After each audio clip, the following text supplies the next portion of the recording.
That. Okay, back to the NBA. Golden State been playing with a chip on its shoulder, and it's translating on the floor. 7-1 to start the season, getting plenty of contributions throughout their lineup. Taking on the Rockets. And Steph Curry again, plenty of help. Jordan Poole hits the three. Later in the half, game tied at 49. Gary Payton II lobbing it up for Andrew Wiggins for the putdown. The original glove, liking what he sees there. As the Warriors go up 2 later in the first half, Otto Porter Jr. Little pump, hits the three. Steph from the bench, loving that. The Warriors by 7. Next Warriors possession, Porter Jr. Why not? Another triple. So Poole, Wiggins, and Porter Jr. combining for 44 points in the half. The Rockets starters, 38 points in the half. The Warriors up 69-61 at the break. Early third, Rockets down 8. Jalen Green. Special. Gets up. Man, he's been fun to watch so far this year. Rockets still within 6. Later in the quarter, Warriors up. And they would build on their lead. They got that guy still, Steph. Warriors up 10. Draymond Green lobs it up. Payton putting it down.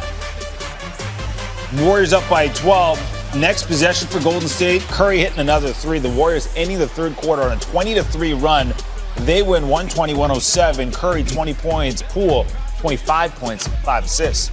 I believe that Chris Paul is going to play at a high level. I believe that you're going to see Mikal Bridges come in and help. I believe you're going to see DeAndre Ayton play better. I believe that Phoenix is still there. You've got Utah.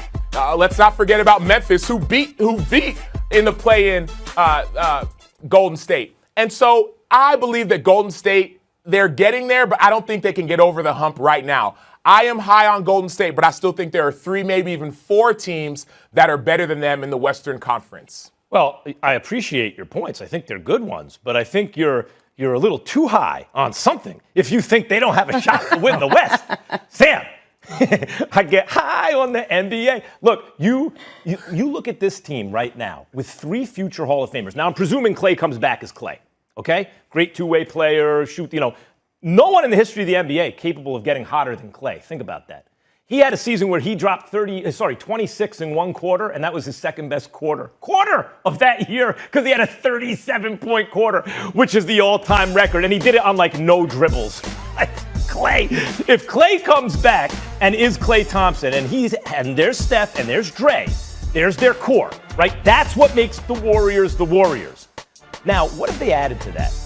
Because Andrew Wiggins, the former number 1 overall pick, was, I don't know if you call him a bust, but he was a disappointment, right? You can't say, at a certain point, you have to stop measuring him compared to the expectations of being picked number 1 overall. Was he a good player, both ends of the floor last year? Yeah, he was. And he could shoot it too.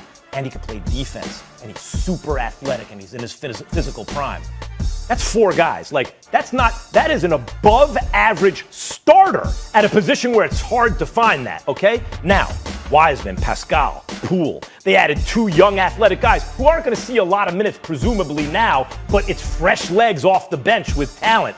You tell me that those guys don't have a chance in the West? Oh, they got a chance, Sam. They got a chance. You got to give them a chance. But are you picking them, Max? Are you picking them over LA? You're making a lot of presumptions, which I respect, right? You're presuming that Brooklyn's healthy. You're presuming that Klay comes back as Klay. Those are a lot of presumptions, right? Let's assume as well that Jamal Murray comes back healthy with the Joker, the league's MVP. If we add those teams in, that's a lot.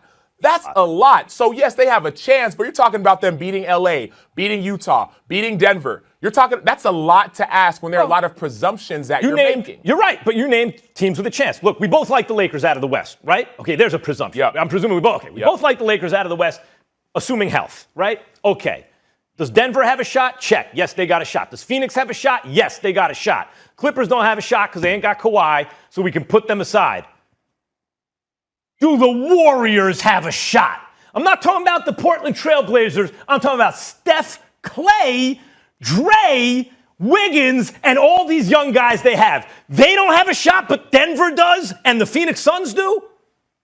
The Phoenix Suns, Max, you're talking about the Phoenix Suns that just went to the NBA Finals. The Phoenix Suns that many of us thought would win the NBA Finals, Max. Lucky. Yes, they have a shot, but you're presuming a lot. You're presuming health. Klay hasn't been healthy in a couple years, right? We saw what Golden State is with an unhealthy Klay. Better yet, without Klay. They didn't even make the NBA playoffs. They lost in the play-in tournament to the Memphis Grizzlies. And yes, I'm high on Ja Morant, so I'm not trying to talk down on Memphis. But you're presuming so much. And I don't live my life, and I don't know how you live your life, Max, right? We're doing this first show together. Me and you, I love it. Sam. I live it pretty well. I don't live my life. You live it based off presumptions. You be presuming a lot. Let me presume that, today's no rain.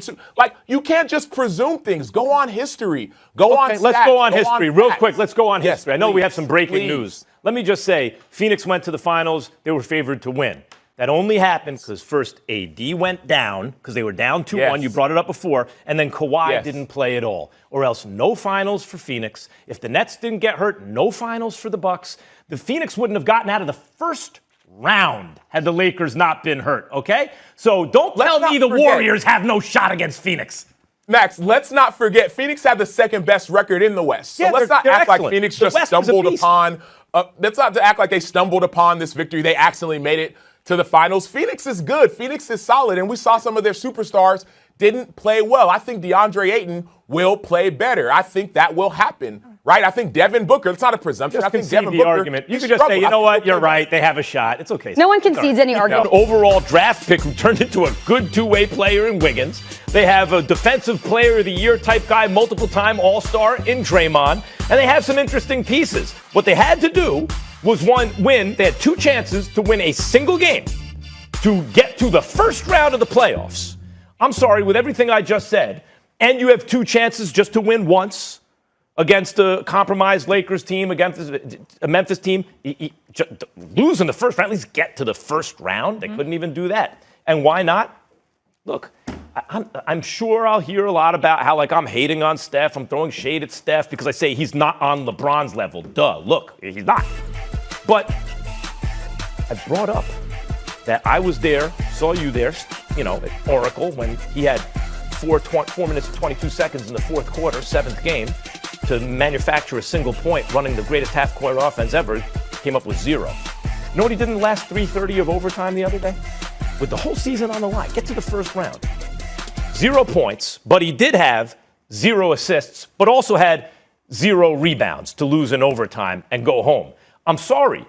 I can't call that, ultimately, when you take everything, a successful season. You had 2 shots to make the playoffs. You had an MVP player with the ball in his hands, couldn't get it done. Ultimately, that's a failure. Sometimes I argue with you about this stuff and you're just flat out wrong. And then there are other times that we debate about it because we just have 2 different perspectives. We come from a different place. We prioritize different things. This is the latter here. I totally get you and everybody that thinks like you in terms of this Warriors season. Because you had a play-in tournament, you lost not once, but twice. You lost to the Lakers and then you lost to the Memphis Grizzlies. So the play-in wasn't a success for you. When we say season, I'm thinking about the season in its totality. The 72 games played prior to the play-in game. And I would say that's a raving success. I shouldn't say raving success. It's a success. You went 39-33. Steph Curry, without Klay Thompson, reminded you of his greatness, leading the league in scoring at 32 a game, shooting about 49% from the field, shooting 42% from three-point range, okay? You discovered guys like a Jordan Poole, for example, and what kind of role he can ultimately play. James Wiseman goes down, he gets hurt. That's a 7-footer that can give you some things from the inside. On both ends of the floor, we can't forget that Kelly Oubre wasn't available. He was supposed to be there, okay? So when you look at it from that perspective, now let's fantasize for a second and say to ourselves, because this is how you have to look at a season that was devoid of championship expectations. If they were a championship contender and that was our expectation, you'd have a point. But nobody looked at the Golden State Warriors that way this year. But now, let's say Wiseman is healthy, Kelly Oubre is there, Andrew Wiggins is still there. Steph is still there. Jordan Poole is still there. And Draymond Green is still there. And a healthy Klay Thompson is coming back. Yeah, I mean. What I'm saying is, if you look at next season, same squad. Yeah. Same squad. You're talking about, in all likelihood, a berth in the conference finals. And so to me, when I look at it from that perspective, I'm going to sit up there and I'm going to say, I agree with Steve Kerr. I agree with Steve Kerr in terms of developing some of the younger guys. Steph Curry shining and shining brightly. Somebody's got to do something about Draymond Green shooting. Everything else is there. He won the scoring title, some of the best records in the spring. Draymond Green, no. No, but I'm saying about Steph Curry. I'm just looking for at MVP. Draymond Green shooting 27% from three-point range ain't gonna cut it. And where Max and I inherently disagree is this part. Max wants to act like size doesn't matter a lot of times. We made a big deal when a Spud Webb or a Nate Robinson won the slam dunk contest. Why? Because they were miniature and did what they did. Whereas when Dwight Howard, even though he won a slam dunk title, when he put on the Superman cape, it wasn't that big of a deal to us because he's 6'11". He's 6'11". Chris Paul, for example, being a quintessential cerebral point guard. Isaiah Thomas being an all-time great, a miniature dynamo that can score. Allen Iverson, great pound for pound. No, I don't think size doesn't matter. But that's different than the Russell Westbrook with 6'4" and others. So I'm looking at Steph Curry. You bring up what he couldn't do in 3 minutes. I'm thinking about the fact that he finished with 39 and he had no help. I'm not saying size doesn't matter. If anything, you're pointing out that it does. That you can't be the best player in the game at Steph. You can't be on LeBron's level at Steph's height because pound for pound you can be, inch for inch, but overall you can't. So what that tells, but I'm saying overall influence on championships. So that's why I point out Kevin Love and Kyrie had to get hurt to win the first one. You lost the second one, then you added KD. Like, what I saw from Steph in the final game and what I see on this team is the number one success of the season is you developed Andrew Wiggins. Either you can keep him and trade the draft pick, Minnesota's draft pick, and Wiseman into something great maybe, or maybe you package Wiggins too. But what I saw from the Warriors is they're going to have to do something to bring in a player better than Steph, taller maybe, if they want to get back to being a dynasty. Hold on, whoa. Are you saying that Klay Thompson coming back with this squad wouldn't be enough for them to win a championship? No, they wouldn't win a championship. You don't think they could win a championship with Klay Thompson back? I think they'll come a little short, yeah. Let me tell you something. The Golden State Warriors with a healthy Klay and a healthy Steph. They're going to win it next year? I might pick them to win it all. Oh, good, do it. I might pick them to win it all. I might pick the Nets. Max says they can't win a championship when he returns. But he's saying Kevin Durant. You're saying James Harden. I'm saying to you, Kevin Durant might be that difference. Okay, you tell me that, I'll stand down. What do you mean? That would be the reason that you would pick him. Oh, sure. KD is the best player on the team. Harden runs. Come on now. You did it! Andre was taunting you to get to the foul line, and 9, you had shot 8 all season. Was that intentional or just you attacking perfectly tonight? I would like to think that I was making the same plays that I made the last couple of games, driving to the basket. Luckily, we were able to get some calls to go our way earlier on, and it kind of opened up our offense. What was the adjustment at halftime? What was said? Because obviously the fouls were kind of an issue, and they were putting a lot of pressure on your defense, and you guys were having some foul trouble issues. So what was said at halftime to kind of slow down the fouling, make sure you're not using your hands too much, and just move your feet? Yeah, that's exactly what it was. We knew that we were giving up a lot of free throws. I want to say we gave up 15 free throws in the first quarter. Way too many, maybe first half, but we just had to stop fouling, make them make tough shots. We're a really good defensive team. And as soon as we did that, we were able to kind of regain the lead and kind of take it from there.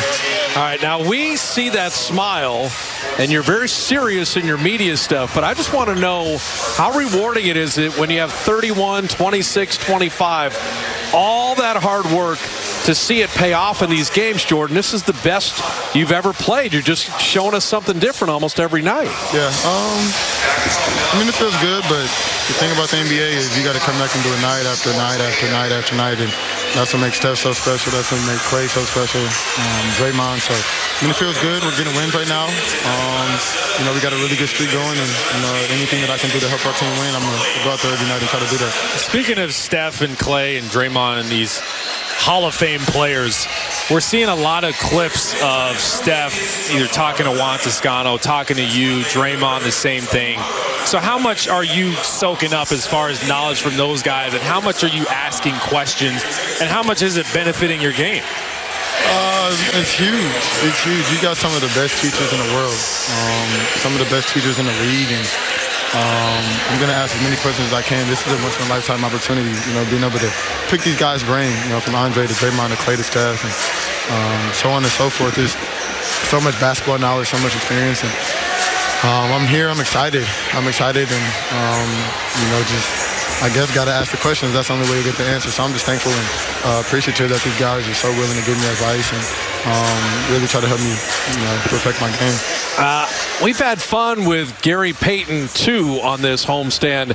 When you're subbed out and you're watching him, you're playing with him a lot, too. But the bounce this guy has at 6'3" and some of the lob finishes, just as someone who appreciates basketball, how much of a kick is the bench having watching GP2 slam a couple of these in? Yeah, man, it's absolutely amazing. We got a lot of high flyers on the team. We got Lon, Wiggs, and GP, but we joke around and say that he's a four-man.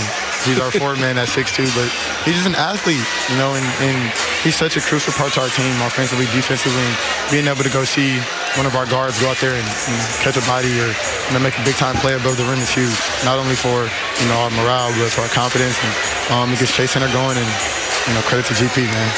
I was talking to Coach Mike Brown about you, and we were talking about how you look so much quicker this year. But not only that, but you know how to use it better and find openings in the defense and find those angles that you use so well you can get to the rim.